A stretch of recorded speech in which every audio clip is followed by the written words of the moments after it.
Hey everyone, welcome back to TOPHER Drives, where today we're doing a bit of an afternoon commute in the 2023 BMW M2 with a 6-speed manual transmission. As some of you know, I do some bring a trailer photography on the side, and actually going out to Vintique Motors in Livonia, Michigan is the closest I get to actually doing a proper commute, because with the nature of my job, just filming these videos, usually I stay pretty localized to my area and don't actually have to go into an office or anything, which I'm very fortunate to have that opportunity. But a couple of days a week or once every couple of weeks, I do actually go out and do a commute. And I've been wanting to film one of them just to kind of judge a car on its commute ability, because this is something that's quite important for cars like this and something that people don't often show, because a lot of the times when you buy a car, you're using it to commute to your job, which means going through horrendous highway traffic and dealing with other people that are on the roads. Is the car comfortable? How are the blind spots? Stuff like that is what we'll go over today. Now, I do actually have another video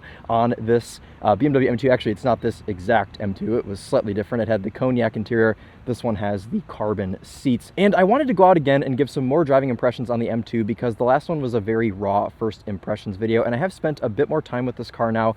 The TOPHER and I took it out to M1 Concourse in Pontiac, Michigan, spent some time on the track, and I'm just starting off my couple of days now doing some street drives on it. So let's take a look under the hood and we'll talk about what powers this car. So this is pretty much just like any other entry-level M car, the 3 and the 4, and even the X3 and the X4. This is powered by the 3-liter S58 turbo inline 6. It makes 453 horsepower and 406 pound-feet of torque in the M2. It makes different power numbers depending on what sort of car it's in, but it makes less, of course, in the M2 because this is the entry M car. It's the smallest, it's the cheapest, so it gets the least power. Connected to this 3-liter S58 is a 6-speed manual. Power is sent, of course, to the rear wheels. And if you want, you can opt for an 8-speed automatic, but I'm happy that we have the 6-speed manual in this car today. Let's take a quick look at the trunk, because I don't know, maybe you're using the trunk to carry some business items on your commute. I've just got a backpack in here right now, but you do have a decent amount of room. It's not the biggest trunk in the world, but at the end of the day, guys, you got to remember this is a BMW 2 Series, so you're not going to get a ton of room. Though I will say this is longer and wider than the outgoing 2 Series and M2, which makes it make almost less sense to me because it's closer in size now to an M4 and it has the same engine and transmission. But anyways, we'll gloss over that for right now. Let's start this thing up and see what it sounds like.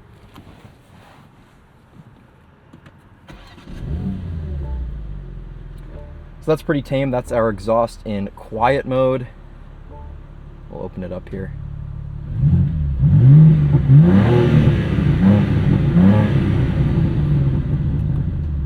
So pretty standard BMW exhaust noises, S58. It makes a pretty good noise, but I don't like when they pipe in everything. I like the actual noise that the car makes from the back, but I don't love the noise that it makes through the speakers. Let's go ahead and get our nav pulled up.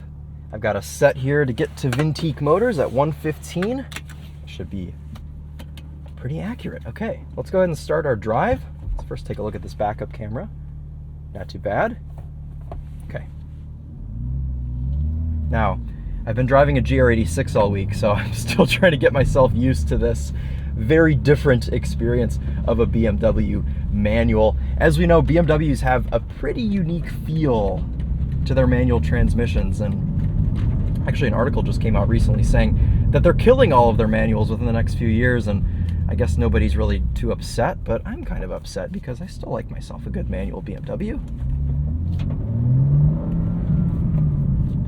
Let's put ourselves just back into normal everything, and we'll drive in efficient mode for the start of the video. So one thing I want to talk about right off the bat is the steering in this car. This is one of the most controversial things on BMW M cars, and it has been for the last 10 or so years. And it's that there's no real feel to the steering. It's very light and, as the TOPHER says, woolly, which isn't necessarily a bad thing when you're commuting in this car, when you're just driving it daily, but when you're actually going around a corner and you want to feel something out of this car, it's not the best thing in the world. You kind of just have no idea where the front end is pointing, other than the fact that you can see through the windshield and tell where it's pointing, but it's hard to feel that through your body in the M2. So I'm not the biggest fan of the steering. So this car has the $9,900 carbon package,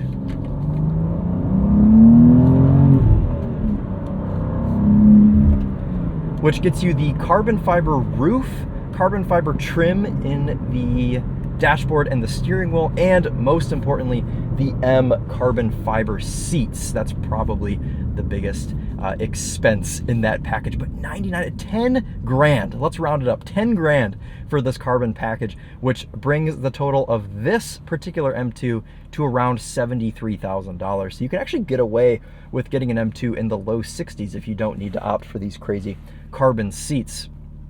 I've done a bit of time in these carbon seats. I've gone around the entire perimeter of Michigan in a BMW M4 convertible that had very similar, it was probably just the same seats, these are just different colors, but they weren't horrible. I mean, they're not the best thing in the world, but BMW has actually done a pretty good job padding these and making them pretty supportive. So they may look very scary. I mean, you can look at these seats and just think, oh, those are going to be the worst thing in the world, but they actually do a pretty decent job supporting you, and they don't inspire a ton of fatigue, at least from my past experience. But today will just be another contributing factor to how these seats actually do. Also with this M2, we have iDrive 8,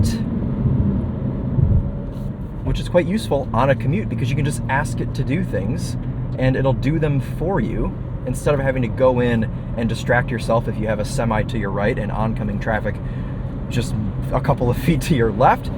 You can do things like, hey BMW, set the climate control to 68 degrees.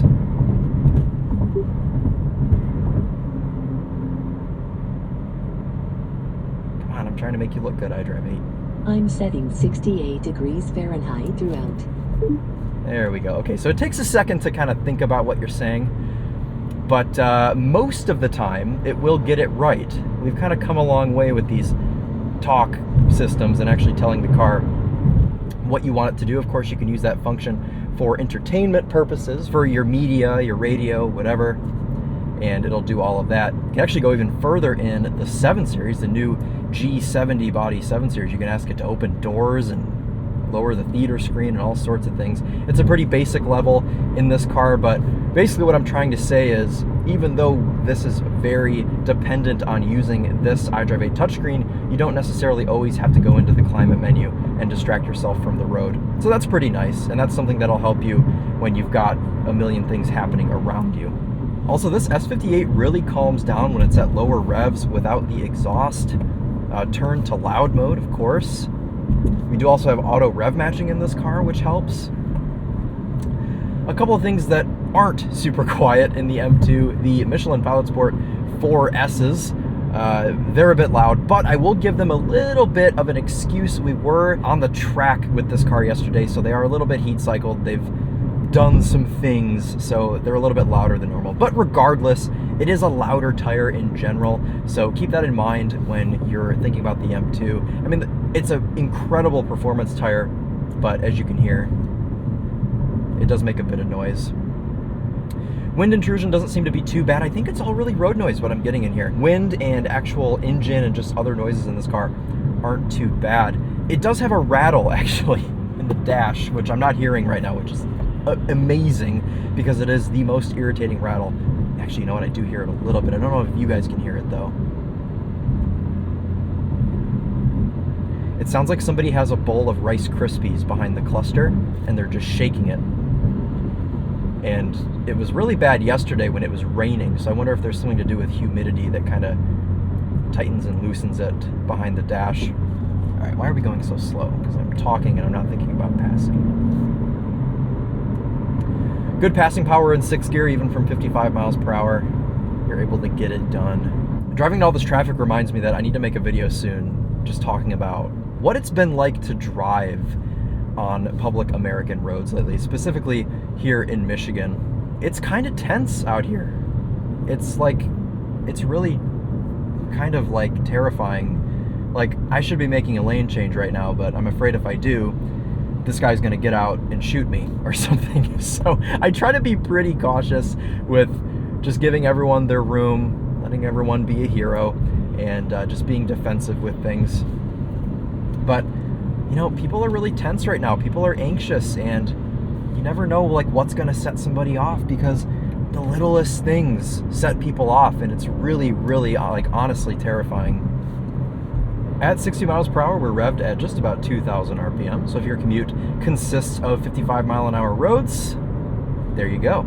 And speaking of that, let's actually go ahead and get our trip reset, because I'm curious what sort of fuel economy this will get. I don't know how to reset it. Oh, there we go. Okay, cool. All right, so that's reset now. We'll see what kind of fuel economy this gets once we merge onto the highway up here. I have got a Chevy Colorado up my trumpet, as James May would say. The TheTopher says I have a James May persona, so try to work in some of his quotes when I can.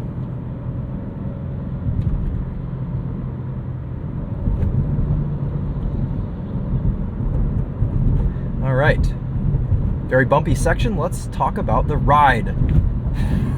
It's a bit stiff, but honestly, oh, hold on. I don't want to speak too soon. This is a really nasty entrance ramp.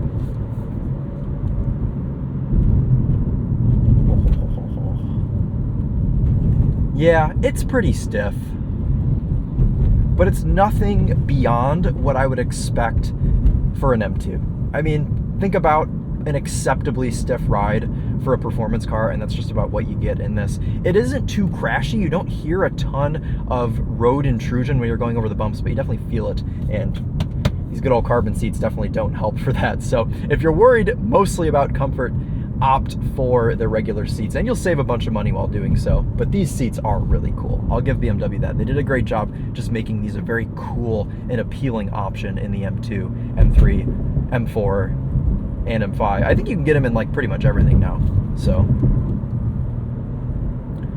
oh, and we've got some red, although it looks like traffic is moving decently, so we're not doing too badly here. You guys hear that rattle?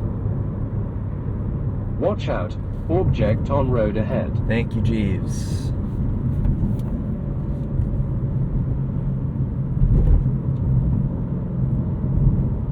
You can hear that rattle. All right, let's get merged on here, people. Come on.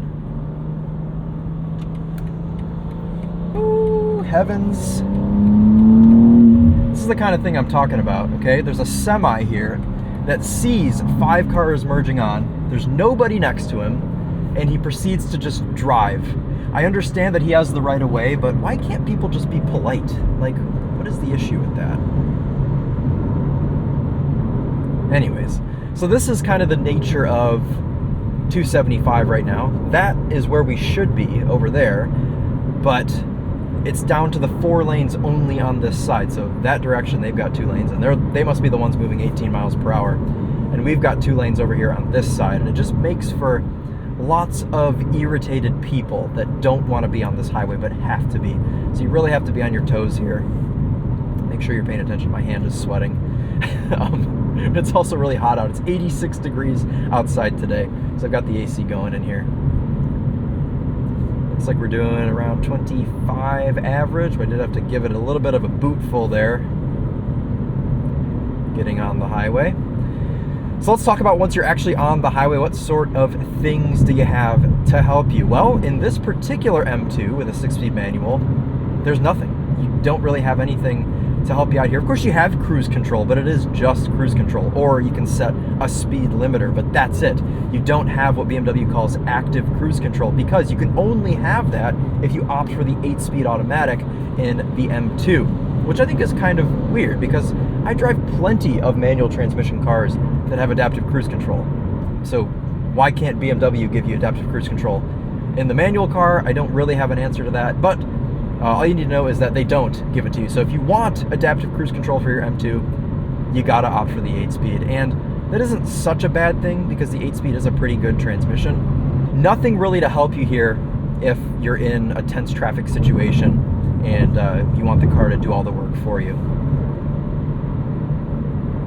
But its highway manners seem pretty good otherwise. You can see pretty well out of it. There aren't a ton of blind spots. It's a pretty open greenhouse in here, so that is a good thing. No sunroof, of course, on this car because we've got the carbon roof, which looks awesome. And you don't need a sunroof when you have an M2. You gotta have that carbon roof. If you have an extra 10 grand, of course, that is to spend on top of your MSRP. You can see great torque there in 6th gear for passing. Let's get it down to a regular highway speed here. 76 miles per hour. We're still revved under 3,000 RPM. It takes you getting to about 83 to have that car sitting at 3,000 RPM. So revved pretty low. The S58 is just whispering.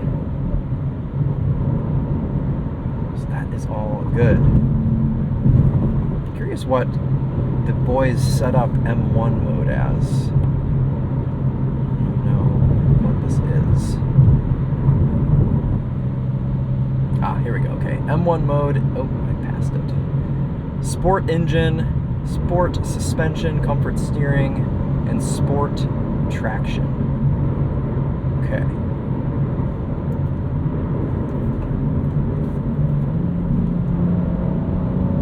So you can hear that a little bit of a bleh when you let off the throttle. A lot of people don't like that.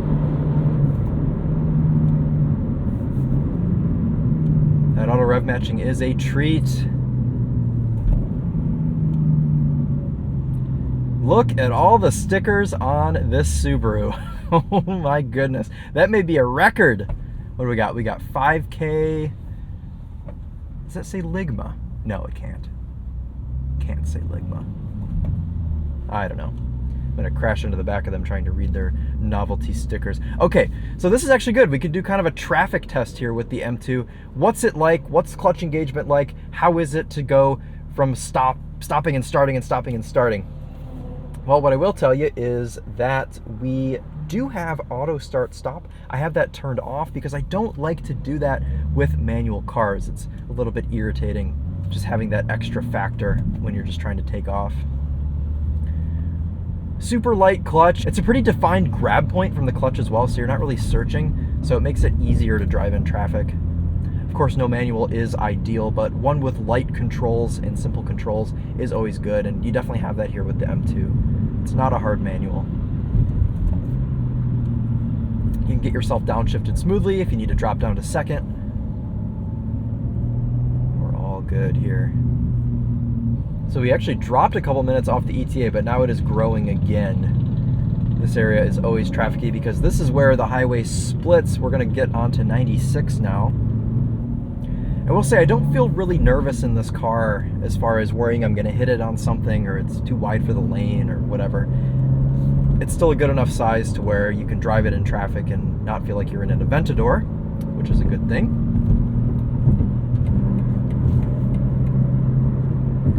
All right, let's get merged onto highway number 2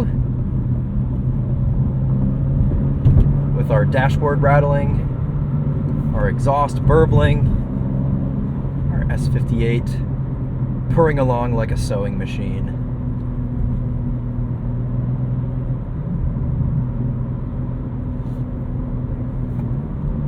I'm actually gonna drop a couple of gears.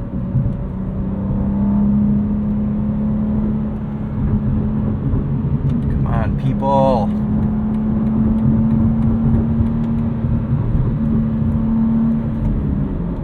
I don't understand. I mean, I guess that wasn't too bad. We merged going at somewhat decent speed. I'm still not fully merged either.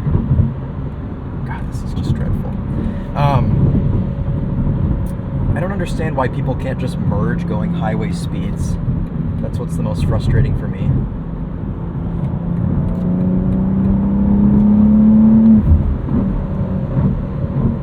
Then you have to aggressively get over through all the lanes because you don't want to get rear-ended by the person that's texting going 80 up the right lane that's just going to plow into you if you don't merge going the same speed as them. So it's just a thing. It's just America. This is just how it is here. It's just no one has any road manners. Chilling in 6th gear.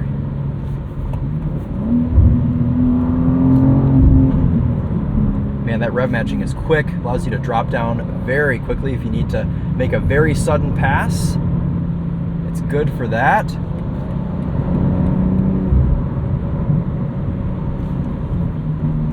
But even in 6th gear, I mean, you can do all the passes you need to do. You've got plenty of torque around that 3,000 RPM mark.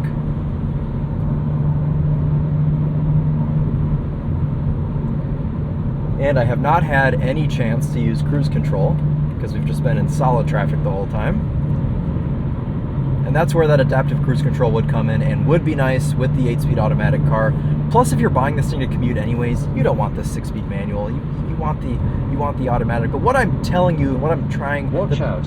Vehicle on shoulder ahead. Thank you, Jeeves. Jeeves always interrupts my piece to camera. What I'm trying to get across is if you have to have the manual, you can do it. It's not going to beat you up, and you would still be able to commute in this particular M2. All right, we got to make our way over now to the right lane. Easy peasy.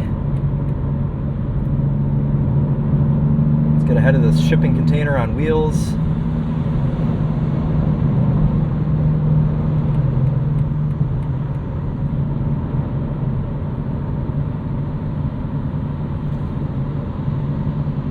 Okay, let's see what we did for fuel economy. 23.4 is what we've been averaging. I haven't been being the nicest to it.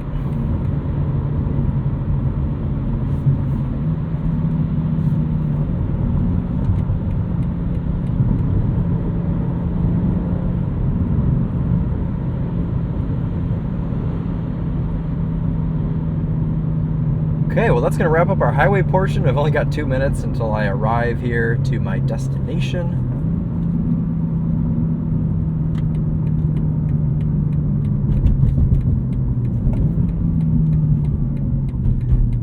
And you know what? That's one of the least painful commutes that I've had. Look at that Rivian R1S with a manufacturer plate.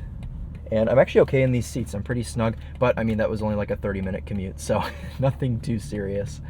And you can do it, man. Get yourself an M2, commute to your office job, or quit your job, become a YouTuber, and have an M2 and just go drive about in it. One last thing I want to add in, which is silly. I'm so glad that BMW switched back to turn signals that stick in place. All week with that stupid GR86, I'm hitting the turn signal and it's returning to center immediately. I don't like that. I like the satisfying click of a turn signal. Speaking of satisfying clicks too, they did something different with this shifter because it feels nicer than the one you get in the M4. And with that being said, I think I like this car better than I like the M4. I think that its road manners are a little bit better. It feels more dialed in. Granted, it is a few years newer. The M4 is a few years old at this point, so this car has just been more developed and more dialed in, and it certainly feels like that. It's a good car overall, and if you want to see my raw first impressions and a little bit more spirited driving, I will link in the description my first impressions drive of a very, very similar M2, just with different seats, in the description, so you can go check that out and watch me flog an M2 through Wisconsin at the Mama Rally. So the M2 gets a pass for daily driver status for me, and I hope you all enjoyed the video. Thank you all so much for watching. We're gonna let the semi get sorted out here. After you, sir.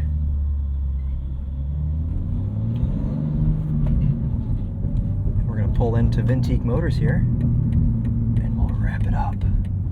Oh, look at that Cadillac. Yes. Quite proper.